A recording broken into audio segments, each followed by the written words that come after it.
Charlotte's Web, Chapter 11, The Miracle. The next day was foggy.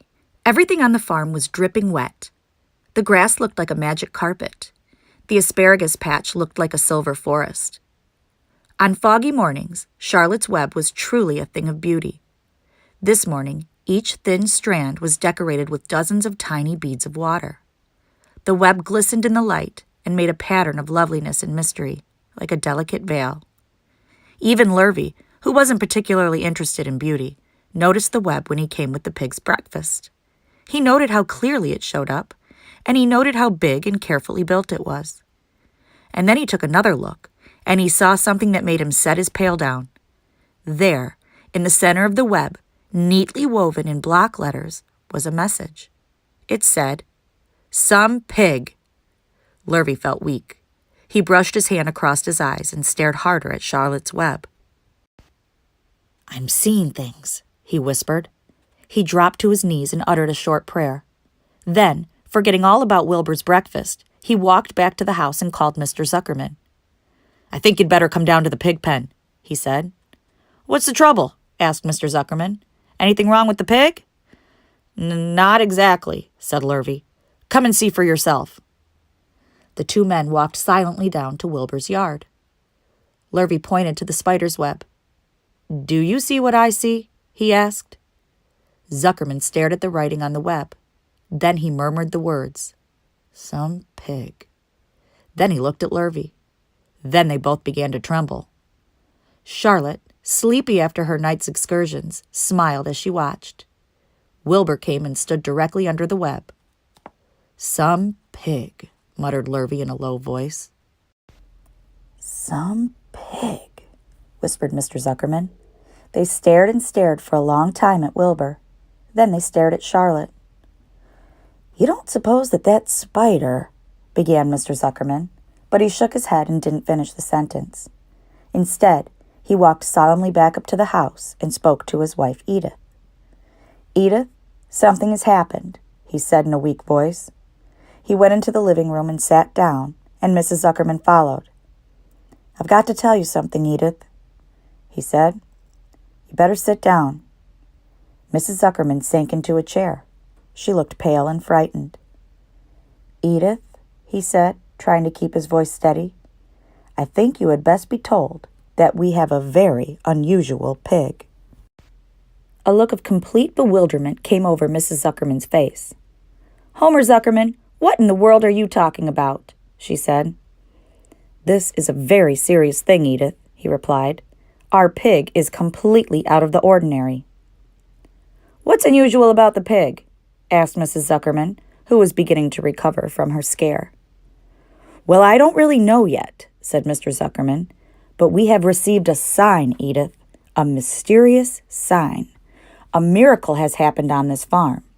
There is a large spider's web in the doorway of the barn cellar, right over the pig pen. And when Lurvy went to feed the pig this morning, he noticed the web because it was foggy, and you know how a spider's web looks very distinct in a fog. And right spang in the middle of the web, there were the words, 'Some pig.' The words were woven right into the web. They were actually part of the web, Edith. I know, because I have been down there and seen them. It says, 'Some pig,' just as clear can be. There can be no mistake about it.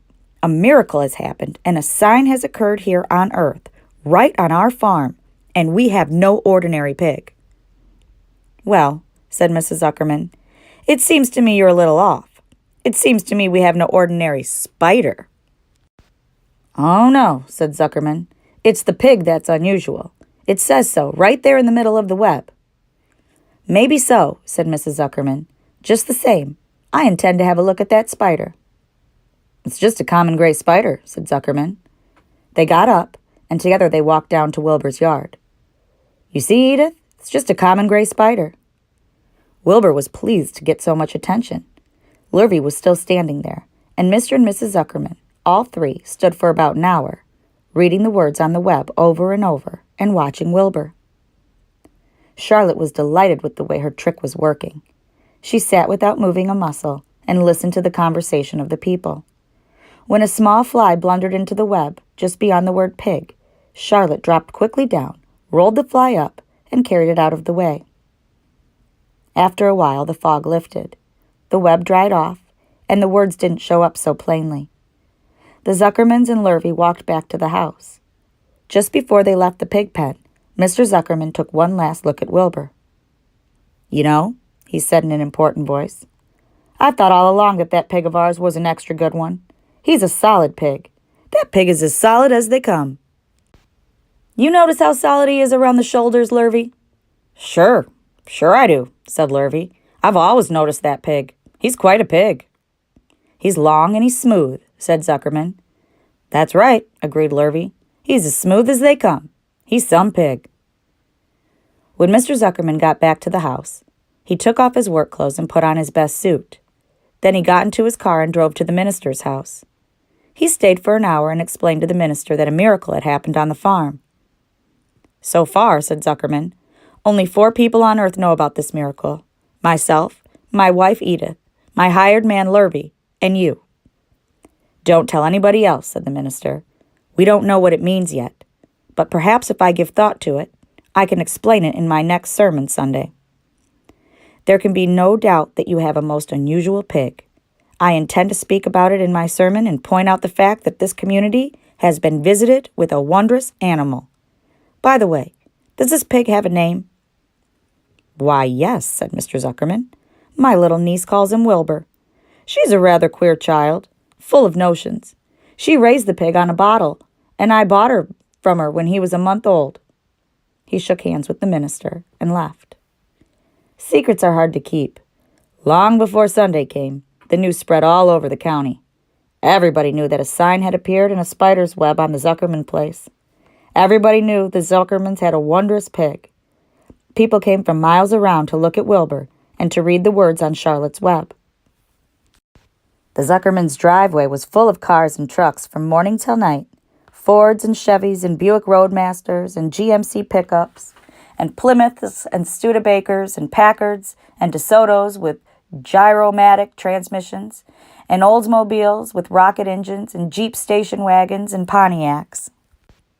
The news of the wonderful pig spread clear up into the hills, and farmers came rattling down in buggies and buckboards to stand hour after hour at Wilbur's pen, admiring the miraculous animal.